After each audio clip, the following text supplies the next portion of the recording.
ఎమ్మెల్యేల మంత్రుల జీతాలు బంద్ పెట్టిండు, రైతులకు మాత్రం రైతు బంధే చూపించిండు కేసీఆర్. కానీ నువ్వు ఇవాళ ఓట్లకు రైతు బంద్ వేస్తున్నావు. 15,000 ఇస్తా అన్నావు, ఇవాళ నడిమిట్ల 2 రైతు బంధులు ఎగ్గొట్టినావు. 2 రైతు బంధులు అంటే ఒక్కొక్క రైతుకు ఒక్కొక్క ఎకరానికి 12,000 ఇవాళ రేవంత్ రెడ్డి బాకీ ఉన్నాడు. అంటే రైతులంతా అమాయకంగా కనబడుతున్నారా? నడిమిట్ల 2 ఎగ్గొడతా, ఇప్పుడు ఓట్ల ముంగట ఎత్తే మళ్ళీ వడ్డేయని ఓట్లు గుద్దుతారు అనుకుంటున్నావు. ఏంది బిడ్డ? తప్పకుండా నువ్వు ఆ 12,000 బాకీ పడ్డ ఎకరానికి 12,000 ఇస్తేనే రేపు లోకల్ బాడీ ఎన్నికల నీకే రైతన్న ఓటేస్తాడు, లేకపోతే ఒక్క రైతు కూడా నీకు ఓటేయడు బిడ్డ, జాగ్రత్త అని చెప్పి నేను హెచ్చరిస్తా ఉన్నా. అంటే ఆయనకే తెలివి ఉందనుకుంటుండు, అతి తెలివి చూపిస్తున్నాడు. నడిమిట్ల 2 ఎగ్గొట్టిండు, ఇప్పుడు ఒక్కసారి ఎత్తగా నాకు మళ్ళా పడతాయి ఓట్లు అనుకుంటుండు. రైతుల్ని మనం చైతన్యపరచాల్సినటువంటి అవసరం ఉంది. అదే విధంగా రుణమాఫీ అన్నాడు. మీరందరూ చూసిండు. 7 రూపాయలు అమ్మవారి మీద ఒట్టు పెట్టిండు, యాదగిరి లక్ష్మీ నరసింహస్వామి మీద ఒట్టు పెట్టిండు, మన మెదక్ చర్చి మీద ఒట్టు పెట్టిండు. 15 ఆగస్టు లోపల రుణమాఫీ చేస్తా అన్నాడు. అయిందా రుణమాఫీ? ఇక రుణమాఫీ కాని వాళ్ళు శైలావట్టుగా ఇలా సగం మందికి రుణమాఫీ కాలే. నీకు కూడా కాలేదా? మా ప్రభాకరణ కూడా కాలేదా? అయితే ఇవాళ చెప్పింది ఏంది? ఆ రోజు ఒక్క ఏడాది కడుపు కట్టుకుంటే 42,000 కోట్లు వస్తాయి, ఒక్క ఏడాది కడుపు కట్టుకుంటా 42,000 కోట్ల రుణమాఫీ చేస్తా అన్నాడా? మరి ఇప్పుడు చేసింది ఎంత? చేసింది 40 పైసలు, ఎగబెట్టింది 60 పైసలు. 20,000 చేసినా అంటుండు, కానీ రైతులకు పడ్డది 15,000-16,000 కూడా దాటలే. చెప్పిందేమో 41,000 42,000 కోట్లు, పడ్డాయేమో 15,000-16,000 కోట్లు. అంటే ఇప్పుడు రేవంత్ రెడ్డిని అడుగుతున్నా, నువ్వు కడుపు కట్టుకోలేదా? మరి ఎందుకు రైతులకు పూర్తి రుణమాఫీ చేయలేదో సమాధానం చెప్పాలి. అసలు నువ్వు ముఖ్యమంత్రివా? ఆ కుర్చీ ఇజ్జత్ చేయబట్టివి. ఏం చెప్పిండు? మీరు టీవీలో చూసిండు. 2 లక్షల మీద ఉన్న వాళ్ళు కట్టుర్రి, నేను క్షణంలో వేసి పారెత్త పైసలు. ఒకటే క్షణం 2 లక్షల మీది కట్టుర్రి, మీరు కట్టంగానే మీ మీది రుణం 2 లక్షలు మాఫీ చేస్తా అన్నాడా లేదా? టీవీలలో చూసిందా లేదా మీరు? పాపం ఆయన మాట నమ్మి, ముఖ్యమంత్రి కదా అని నమ్మి 3 రూపాయల మిత్తికి తెచ్చి బ్యాంకులో 2 లక్షల మీద ఉన్న అప్పు కడితే ఇటు మిత్తి మీద పడ్డది, కొత్త అప్పు మీద పడ్డది, పాత అప్పు మాఫీ కాలే. ఇలా చాలా మంది రైతులు లబో దిబో అంటున్నటువంటి పరిస్థితి. 2 లక్షల లోపు కాలే చాలా మందికి, 2 లక్షల మీద వాళ్ళకైతే అసలే కాలే. అంటే రుణమాఫీ అని రైతుల్ని నిండా ముంచింది ఇలా కాంగ్రెస్ పార్టీ. రుణమాఫీ చేయకపోతివి, రైతు బంధు వేయకపోతివి, రైతు బీమా అది కూడా బంద్ పెట్టిండు. ఇప్పుడు కేసీఆర్ ఉండగా ఓ భరోసా ఇచ్చిండు. ఏ రైతన్న దురదృష్టం వల్ల అదృష్టం బాగలేక ఏ కారణం చేత చనిపోయినా దినవారాలు కూడా జరగక ముందే 5 లక్షల రూపాయలు ఆ తల్లి అకౌంట్ లో వేసి ఆ కుటుంబానికి అండగా నిలబడ్డాడు కేసీఆర్. ఇవాళ రేవంత్ రెడ్డి వచ్చి ఇప్పుడు 6 నెలలకేది రైతు బీమా పైసలు ఎల్ఐసి గట్టలే, ఇవాళ వేలాది మంది రైతులకు రైతు బీమా డబ్బులు పడతలేవు. అంటే ఇలా మార్పు అన్నవి ఏందయ్యా మార్పు? రైతు బీమా ఎగవెట్టుడు, రైతు బంధు ఎగవెట్టుడు, రుణమాఫీ ఎగవెట్టుడు, ఇదేనా కాంగ్రెస్ పార్టీ తెచ్చిన మార్పు? ఇలా ఏం మార్పు తెచ్చిండ్రు అని నేను అడుగుతా ఉన్నా. పంటల బీమా అన్నాడు, అరే అసెంబ్లీలో చెప్పింది కూడా అబద్ధమే ఆడతాడు. అంతేగాని దేవుని మీద ఒట్టు పెట్టి మాట తప్పినోనికి అసెంబ్లీలో లెక్కన? దేవుని మీదనే యాదగిరిగుట్ట లక్ష్మీ నరసింహస్వామి చాలా పవర్ఫుల్, ఆయన మీద ఒట్టు పెట్టి మాట తప్పినోనికి అసెంబ్లీ కంటే ఓ లెక్కన? అసెంబ్లీలో చెప్పిండు 2 సార్లు. ఏం చెప్పిండు? బడ్జెట్ ప్రసంగంలో చెప్పిండ్రు, ఈ సంవత్సరం నుంచి రైతులు 1 రూపాయి చెల్లించకుండా పంటల బీమా అమలు చేస్తా అన్నాడు. చెప్పి ఏడాది అయిపోయాయి, ఒక్క రైతుకు అమలు చేసింది లేదు, ఎవరికి 1 రూపాయి వచ్చింది లేదు. పోయిన బడ్జెట్ సెషన్ లో అన్నాడు, మార్చి 31 వరకు యాసంగి పంట రైతు బంధు అందరికి వేసేస్తా అన్నాడు అసెంబ్లీలో. మార్చి వాయే ఇప్పుడు జూలైకి వచ్చే ఆ యాసంగి గోవింద అయిపోయింది. అంటే ఈయన దేవుని మీద ఒట్టు పెట్టి మాట తప్పుతాడు, అసెంబ్లీ మీద ఎల్లో చెప్పి మాట తప్పుతాడు, ఎలక్షన్ల ముందు చెప్పి మాట తప్పుతాడు. అవేంటి గ్యారంటీ కార్డులు ఇచ్చిర్రు, బాండ్ పేపర్లు రాసిచ్చి మాట తప్పుతాడు. అబద్ధాల ముఖ్యమంత్రిన ఒక్కటి కూడా నిజం మాట్లాడే పరిస్థితి లేదు. రైతు బీమా ఉత్తదే, పంటల బీమా ఉత్తదే, రుణమాఫీ ఉత్తదే, రైతు బంధుకు రామ్. ఏం చేసిండు రైతులకు ఒక్కటి చెప్పండి నాకు. ఈరోజు ఏదన్నా కొత్త తెచ్చినవా? నువ్వు కేసీఆర్ ఇచ్చిన ఎగబెట్టుడు తప్ప, బంధు పెట్టుడు తప్ప, కోతలు పెట్టుడు తప్ప నువ్వు చేసిన ఒక్క మంచి పని రైతులకు చెప్పు. చేసిండు. ఏం చేసిండంటే, మా భూములు గుంజుకోవద్దు, మా భూములు మాకు కావాలంటే లగచర్ల గిరిజన రైతులకు బేడీలేసిండు, జైల్లో పెట్టిండు.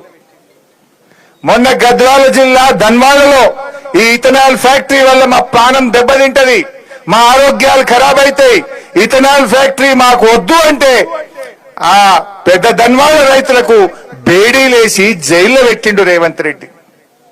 అంటే రైతులకు బేడీలేసిన చరిత్ర రేవంత్ రెడ్డిది, రైతులను జైళ్లలో పెట్టిన చరిత్ర రేవంత్ రెడ్డిది. ఇంతకు మించి రైతుల ఆత్మగౌరవాన్ని నువ్వు దెబ్బతీసినావు.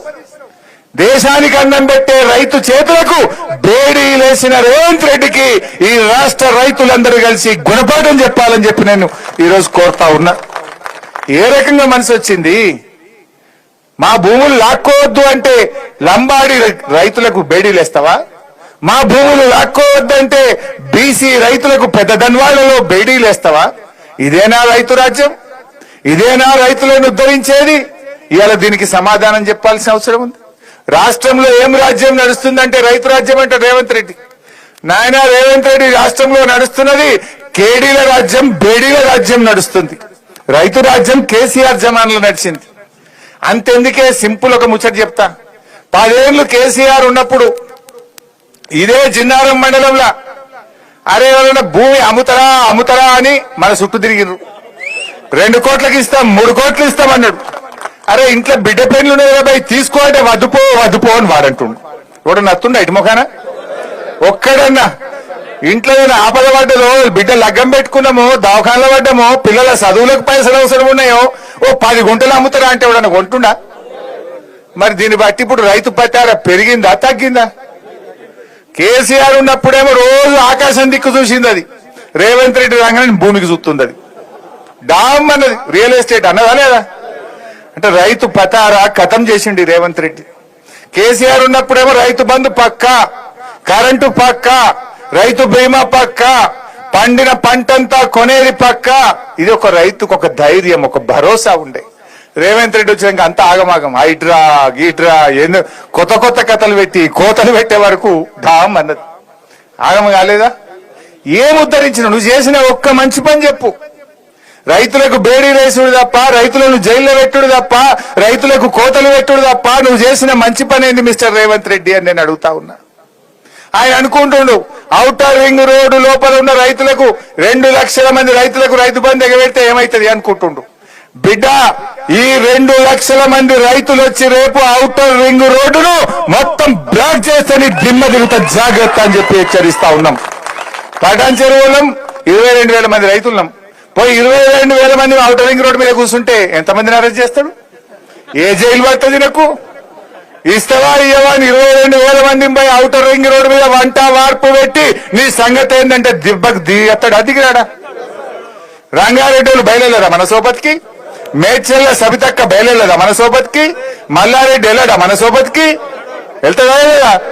అందరం వెళ్ళి కూర్చున్నాక దెబ్బకి దిగుతాడు. అదిగడా మిస్టర్ రేవంత్ రెడ్డి, రైతులు మరి బయలుదేరక ముందే ఈ 2 లక్షల మంది రైతులకు వెంటనే రైతు బంధు వేయాలని బీఆర్ఎస్ పార్టీ తరఫున డిమాండ్ చేస్తా ఉన్నాం. అందువల్ల రైతు సోదరులారా, మనం జాగ్రత్తగా ఈ పోరాటాన్ని ఇంకా ముమ్మరం చేద్దాం.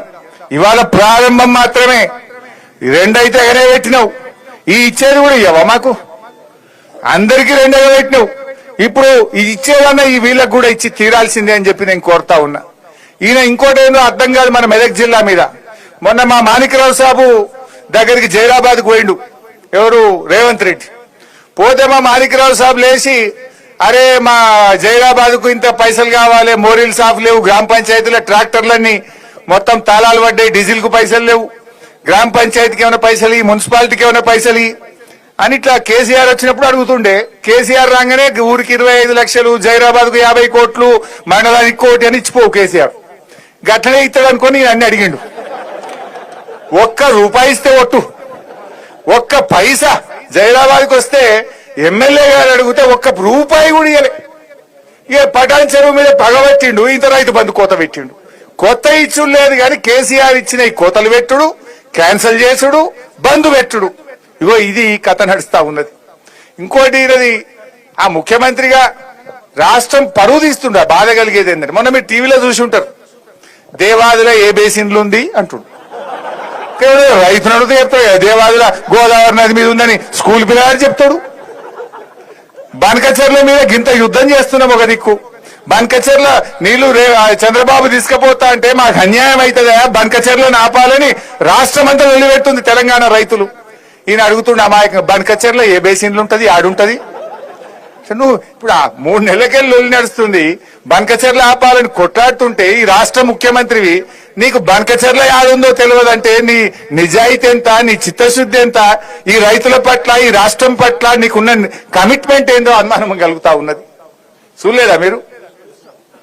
అట్లా నల్లమల యాడుంది అంటాడు, నేను నల్లమలలో ఉట్టిన అంటాడు, నల్లమల యాడుంటాడు అంటాడు.